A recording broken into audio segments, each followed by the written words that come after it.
ये कहानी एक ऐसे ड्रग नशे के बारे में है जिसको लोग जब भी लेते हैं तो इस ड्रग का असर कुछ लोगों के जिस्म में होता है और कुछ के नहीं, और इस ड्रग को लेकर लोग वैम्पायर्स में बदल जाते हैं। कहानी के शुरू में हम दो दोस्तों को देखते हैं जो गाड़ी में बैठे मजे करते हुए जा रहे थे, जिनमें से लड़का जिसका नाम रॉबिन था वो आंखें बंद करके पहाड़ी रास्ते पर गाड़ी को चला रहा था। शुरू में रॉबिन की दोस्त जिसका नाम मीरता था, उसको सब कुछ बहुत अच्छा लग रहा था, पर रॉबिन जब गाड़ी को और तेज चलाता है तो मीरता अब डरने लगती है। पर तभी मीरता अपने सामने एक ट्रक आता हुआ देखती है और अपने दोस्त को गाड़ी दूसरी साइड पर करने का बोलती है। पर रॉबिन जब बिल्कुल उस ट्रक के पास आ गया था तो अपनी गाड़ी को अचानक से दूसरी साइड पर मोड़ता है। अब ये एक माइन एक कान में आ गए थे। गाड़ी से निकलकर मीरता रॉबिन पर गुस्सा होती है और कहती है कि तुम पागल हो, अभी मैं मरना नहीं चाहती। पर रॉबिन जब मीरता को प्यार से मनाता है तो वो मान जाती है। हमें पता चलता है कि रॉबिन ड्रग्स लेता था,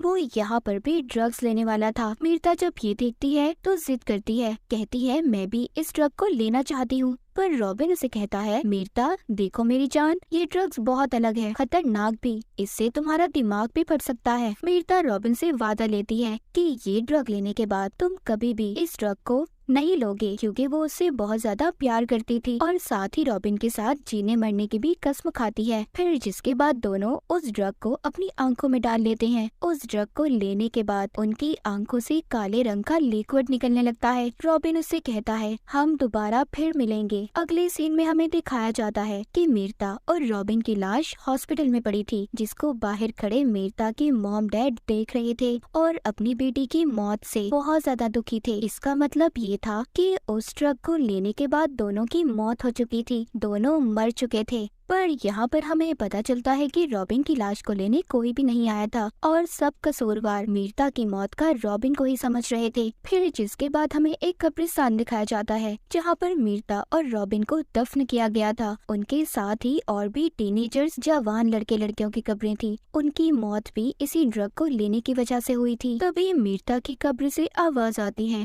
और अचानक से वो अपनी कब्र तोड़कर बाहर आ गई थी। थोड़े वक्त के बाद सांस लेने के बाद उसे पता चलता है कि वो दोबारा से जिंदा हुई है। उसकी कब्र के सामने रॉबिन की कब्र भी थी, जिसको देखकर मीरता बहुत रोती है, चीखती है, चिल्लाती है और फिर थोड़ी देर के बाद अपने घर के लिए निकलती है। जब ये रास्ते से जा रही थी तभी ये एक गाड़ी को देखती है जिसमें कुछ दोस्त बैठे थे और मजे कर रहे थे। ये सब देखकर मीरता अपने पास्ट माजी को सोचने लगी थी। तो यहाँ से कहानी हम मीरता की पास्ट की देखते हैं। जब वो कॉलेज में थी, एक दिन कुछ लड़के उसे तंग कर रहे थे, तभी उसने पहली मर्तबा कॉलेज में रॉबिन को देखा था। तो उसकी दोस्त से उसे पता चलता है कि रॉबिन पर कॉलेज की सारी लड़कियां फिदा हैं। रात को जब ये अपनी दोस्त के साथ क्लब में जाती है जहाँ पर मीरता की दोस्त पर एक लड़का जानबूझकर शराब को गिरा गया था, जब उसकी दोस्त खुद को साफ करने बाथरूम में जाती है तभी इसकी नजर फिर से रॉबिन पर पड़ती है, जिसको देखकर मीरता मुस्कुराने लगी थी। रॉबिन भी उसके पास आ रहा था,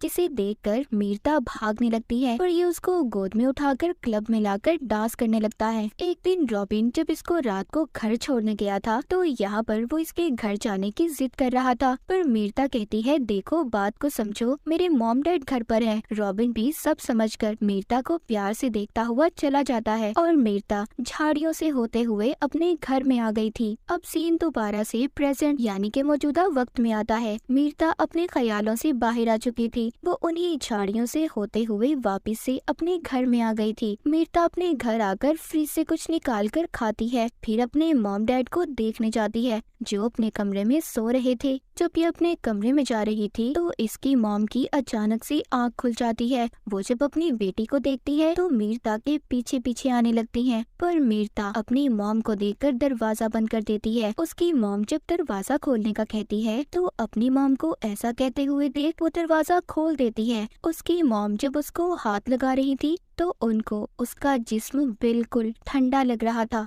यहीं पर मीरता के डैड भी आ गए थे, पर मीरता अपने डैड की आवाज सुनकर अपने घर से भाग जाती है। उसके डैड जब उसके कमरे में उसकी मॉम को देखने आते हैं तो उन दोनों को अब ऐसा लग रहा था कि मीरता उन्हें अपने ख्यालों में दिख रही है। मीरता भी अपने घर से भागकर जंगल में आ गई थी। यहाँ पर एक ग्रुप के लोग उसे अपने साथ लेने आए थे और उसे कह रहे थे कि हम तुम्हारी मदद करना चाहते हैं, पर मीरता उन्हें देखकर पेड़ पर चढ़ जाती है। फिलहाल कुछ वक्त के लिए मीरता उन लोगों से बच गई थी, जिसके बाद वापिस से ये अपनी कब्र पर जाती है तो उसे अपने हाथों की नसें काली होती हुई नजर आ रही थी। ये स्याही उसके पूरे जिस्म में फैल रही थी। मीरता परेशान हो जाती है, जिसके बाद वो एक स्टोर पर आती है। वहाँ के बाथरूम में जाकर जब ये खुद को देखती है तो अब इसकी आंखें भी काली पड़ चुकी थी। वो स्याही इसके पाँव पर भी फैल चुकी थी और अब इसके नाखून भी अलग हो रहे थे। जब ये स्टोर से बाहर आती है तो एक क्लब में चली गई थी, जहाँ पर इसको एक इंजीनियर मिलता है जो इसके साथ घुलने मिलने की कोशिश कर रहा था। यहीं पर क्लब में ये रॉबिन के दोस्त को भी देखती है। अब ये उससे बचने के लिए ये उस इंजीनियर का सहारा लेकर क्लब से बाहर आ गई थी। उधर दूसरी तरफ मीरता की मॉम जो अपनी बेटी की मौत के सदमे में थी, तभी उनके घर पर एक आदमी आता है जो बताता है कि आपकी बेटी मीरता जिंदा है, वो वापिस आ चुकी है। और मौत से जागने के बाद वापिस से लोग सबसे पहले अपने घर में ही आते हैं। ये आदमी दरअसल उन्हीं लोगों का लीडर था जिनको हमने देखा जो मीरता को जंगल में भी ढूंढ रहे थे। मीरता के डैड उस लीडर से कहते हैं कि प्लीज हमें और परेशानी मत दें, हम आगे ही बहुत ज्यादा परेशान हैं। मेरी बीवी की तबीयत ठीक नहीं है। वो लीडर जाता हुआ मीरता के डैड से कहता है, अभी तो मैं जा रहा हूँ, पर हाँ मेरी बात याद रखिएगा, अगर मीरता वापस घर आई तो इस बार उसे अपनी बेटी समझने की गलती मत करिएगा, क्योंकि वो अब बदल चुकी है। उस आदमी ने मीरता के बारे में ऐसा क्यों कहा था, ये हमें आगे कहानी में पता चलेगा। उधर मीरता उस इंजीनियर को लेकर उसी जगह पर आ गई थी जहाँ पर ये रॉबिन के साथ आई थी। इंजीनियर उससे बदतमीजी करने की कोशिश कर रहा था, पर उसे ये करना नहीं चाहिए था। मीरता उस इंजीनियर की गर्दन को काट कर किसी भूखे जानवर की तरह खा रही थी। इसकी आंखें भी काली पड़ चुकी थी। ये उस इंजीनियर को खाने के बाद मीरता एक दुकान पर आती है और वहाँ से एक फोन को चुरा लेती है। हम देखते हैं कि टीवी पर उसी इंजीनियर के कत्ल की खबर चल रही थी। ये फोन चुराने के बाद अपने डैड को फोन करती है, पर कुछ भी नहीं बोल पाती। रात को ये अपने घर आ गई थी जहाँ पर वो रॉबिन के साथ रहा करती थी। वो पहले अपने कपड़े बदलती है और फिर सोफे पर लेटकर रॉबिन के साथ बिताए हुए लम्हों को फिर से याद करने लगती है। तभी इसके बाद इसके डैड भी आ गए थे जो नहीं जानते थे कि मीरता यहाँ पर है। वो अपनी दोस्त के साथ थे। वो उसे बता रहे थे, मैं जानता था मेरी बेटी यहाँ पर रॉबिन के साथ आकर रहती है और ड्रग्स भी लेती है, लेकिन मैंने फिर भी इस घर का किराया दिया, जिसका मुझे आज भी दुख है। मीरता के डैड की दोस्त उसके डैड को समझाती है कि इसमें तुम्हारी कोई गलती नहीं है, और ये कहकर जब ये कमरे से बाहर आती है तो मीरता उसे पकड़ लेती है और उस पर हमला करके उसे भी उसी इंजीनियर की तरह खाने लगती है, क्योंकि मीरता ने उस लड़की को अपने डैड को फड़काते हुए सुना था। इसका मतलब ये था कि मीरता अब एक वैम्पायर बन चुकी थी और ये सब सिर्फ उसी ड्रग की वजह से था जो रॉबिन ने इसे दिया था। खैर यहाँ पर जब इसके डैड आवाज को सुनते हैं तो आकर देखते हैं मीरता खून से भरी हुई थी। ये उसे देखकर परेशान हो गए थे। तभी इधर कुछ लोग आते हैं जो मीरता को पहले भी पकड़ना चाहते थे। ये यहाँ पर आकर गोलियां चला रहे थे, पर मीरता को इनकी गोलियों का कोई असर नहीं होता। पर बेचारे उन गोलियों की वजह से इसके डैड मारे जाते हैं। ये खिड़की से कूद गई थी। नीचे भी उस ग्रुप के लोग थे जो इस पर लगातार गोलियां चला रहे थे, पर इस पर उनका कोई असर नहीं होता।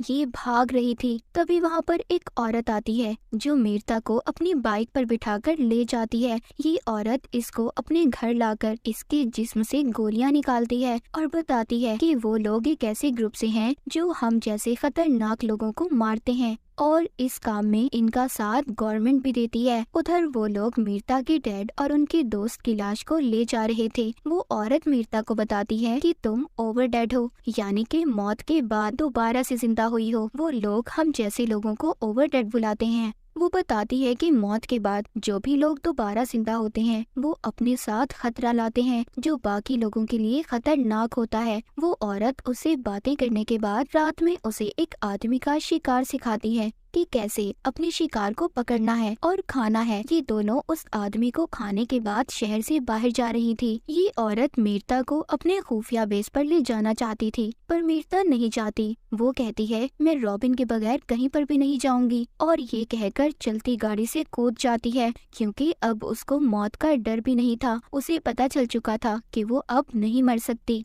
जिसके बाद ये दोबारा से कब्रिस्तान आती है जहाँ पर रॉबिन का दोस्त उसकी कब्र पर बैठा रो रहा था। जब वो मीरता को देखता है तो हैरान हो जाता है। ये अब मीरता को अपने घर ले आया था। उसको बताता है कि मुझे रॉबिन ने बताया था कि उसे किसी जानवर ने काट लिया है। अब जब बातों बातों में ये मीरता के साथ डांस कर रहा था तो तभी मीरता की आंखें काली पड़ चुकी थी। वो वैम्पायर में बदल जाती है। जब रॉबिन का दोस्त ये देखता है तो अपना गला काट कर कहता है, मुझे भी वैम्पायर बना दो। पर मीरता तो उल्टा उसकी गर्दन से निकलता हुआ खून पीने लगती है। उधर वो औरत जिसने मीरता को बचाया था जब अपने घर जाती है तो उधर उसी ग्रुप के लोग थे जिनमें से 2 को तो वो औरत मार देती है। पर उधर इनका लीडर भी था। ये उस औरत को बिजली के झटके देकर अपने साथ ले आए थे। जब मीरता कब्रिस्तान में दोबारा से जाकर रॉबिन की कब्र को देखती है तो उधर कोई भी नहीं था। पर उसके पीछे उसी ग्रुप का आदमी इसे भी बिजली का झटका देकर साथ ले जाता है। जब मीरता को होश आता है तो वो खुद को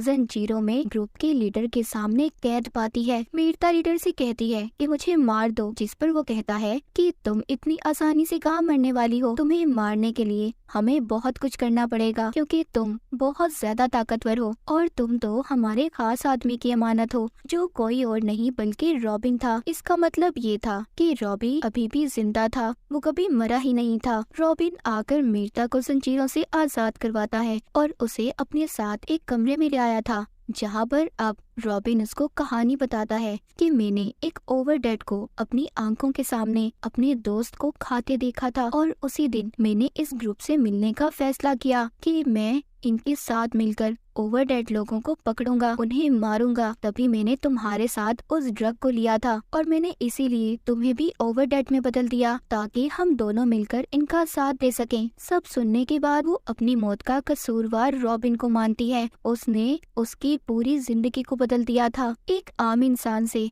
उसे एक इंसान खाने वाला हैवान बना दिया था। ये सब सोचकर उसे नींद नहीं आ रही थी, इसीलिए वो अब इस कमरे से बाहर आती है जहाँ पर बाहर आकर ये उसी औरत की चीखने की आवाजों को सुनती है जिसने इसकी मदद की थी। ग्रुप का लीडर उसको बिजली के झटके देकर मारने की कोशिश कर रहा था। मीरता उस कमरे में आकर लीडर पर हमला करके उसे बेहोश कर देती है और उस औरत को बचा लेती है। जब ये उस औरत को बचाकर जा रही थी तो रास्ते में इन्हें दोबारा से ग्रुप के लोग मिल जाते हैं। ये दोनों को वापस से पकड़ लेते हैं। इससे पहले ये इन दोनों को वापस ले जाते तभी यहाँ पर मीरता इन सब को मार देती है। पर देखते ही देखते वहाँ पर और भी बहुत सारे आदमी आ गए थे। मीरता उनका भी बड़ी ही बहादुरी से मुकाबला करती है और उन्हें भी मार देती है। जब ये बाहर आकर गाड़ी में बैठने लगती है तभी वहाँ पर रॉबिन आ जाता है जो कहता है, क्या कर रही हो? ये मैंने तुम्हें एक तोहफा दिया है, तुम्हें ऐसा अपने जैसा वैम्पायर बनाकर। मीरता रॉबिन का गला पकड़कर कहती है, तुमने मीरता का खून कर दिया है और मैं अब मीरता नहीं हूँ। वो उसको बिजली का झटका देकर वहाँ से उस औरत को साथ ले जाती है।